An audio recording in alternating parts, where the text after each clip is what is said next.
Hello friends, எல்லாருக்கும் வணக்கம். Welcome back to homely princess channel. இன்றைக்கி நம்ம சேனலில் குழந்தைங்களுக்காக சூப்பர் லஞ்ச் ரெசிபி பார்க்க போகிறோம். இது லஞ்ச் மட்டும் இல்லைங்க, டின்னராக கூட நீங்கள் குழந்தைக்கு கொடுக்கலாம். ஜஸ்ட் உங்களுக்கு ஒரு ஐடியா கிடைக்கிறதுக்காக தான் இந்த ரெசிபி நான் வந்து ஷேர் பண்ணுறேன். இது வந்து நம்ம வீட்டு சாப்பாட்டை யூஸ் பண்ணி தான் குழந்தைக்கு கொடுக்க போகிறோம். ஒரு வயசுக்கு மேலே ஆன குழந்தைங்களுக்கு நீங்கள் கண்டிப்பாக வீட்டு சாப்பாட்டை தான் பழக்கப்படுத்தணும். மேபி ஒரு சில ரெசிபி வந்து அவங்களுக்காக செய்யலாம், பட் எப்பயுமே நீங்கள் கொடுக்குறதா இருந்தால் இனிமேல் நீங்கள் வீட்டு சாப்பாடு தான் எப்படியாவது அவங்களுக்கு பழக்கப்படுத்தி ஆகணும். அப்போ தான் ஃப்யூச்சர்லி நம்ம சாப்பாட்டை அக்செப்ட் பண்ணிவிட்டு அவங்க எல்லாமே சாப்பிட்றதுக்கு பழக்கமாவாங்க. ஸோ இது எப்படி செய்யலான்னு பார்க்கலாம். என்னோடய குழந்தைக்கு இன்றைக்கி இதுதான் லஞ்ச். வாங்க பார்க்கலாம்.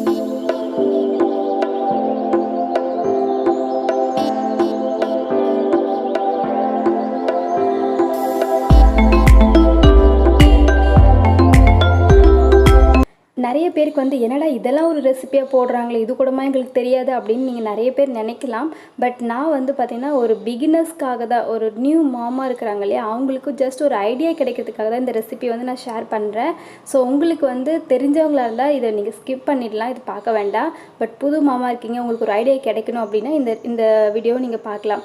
இது நான் வந்து சாம்பார் வச்சுருந்தேன், அதில் காய்கறி எல்லாமே போட்டு வச்சுருந்தேன். மாங்காய், முருங்கைக்காய், கத்திரிக்காய், அப்புறம் கேரட் எல்லாம் போட்டு வச்சுருந்தேன். அதில் எல்லாத்தையும் நல்லா வந்து வடிகட்டி நான் வந்து இந்த மாதிரி பிளெண்ட் பண்ணி எடுத்துக்கிறேன். நீங்கள் வந்து சாம்பார் தான் கொடுக்கணும்னு இல்லை, நீங்கள் ஏதாவது கூட்டு பண்ணியிருந்தால் கூட அதை நீங்கள் வந்து நல்லா மேஷ் பண்ணி சாதத்தோடு பிசைஞ்சு ஊட்டி விடலாம். இல்லை வேறு ஏதாவது பொரியல் மாதிரி பண்ணியிருந்தால் கூட அதையும் நீங்கள் சாதத்தோடு பிசைஞ்சு ஊட்டி விடலாம். ஜஸ்ட் இதெல்லாம் ஒரு ஐடியாவுக்காக தான் நான் உங்களுக்கு காமிச்சிருக்கேன். ஸோ நான் வந்து ஃபஸ்ட்டு சாதம் வந்து தேவையான அளவுக்கு போட்டுக்கிறேன். என்னுடைய குழந்தை வந்து இப்போ கேரட் இதெல்லாம் கொடுத்தா மென்று சாப்பிட்ற பக்குவம் இருக்குது அவனுக்கு. ஸோ ஒரு சில குழந்தைக்கு மென்று சாப்பிட மாட்டாங்கன்றதுனால தான் நம்ம வந்து காய்கறியை நல்லா பிளெண்ட் பண்ணி கொடுங்கன்னு சொன்னேன்.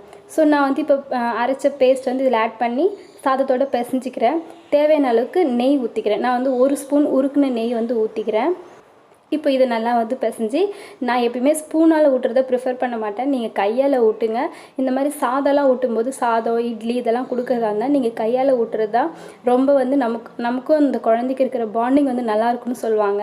எனக்குமே பார்த்திங்கன்னா ஹர்ஷத் குட்டி கூட உட்காந்து என்னுடைய கையால் அவனுக்கு ஊட்டுறது தான் எனக்கு ரொம்பவே பிடிக்கும். ஆனால் நம்ம கையை வந்து நல்லா க்ளீனாக வாஷ் பண்ணிவிட்டு குழந்தைக்கு ஊட்டுங்க, அது ரொம்ப ரொம்ப முக்கியம்.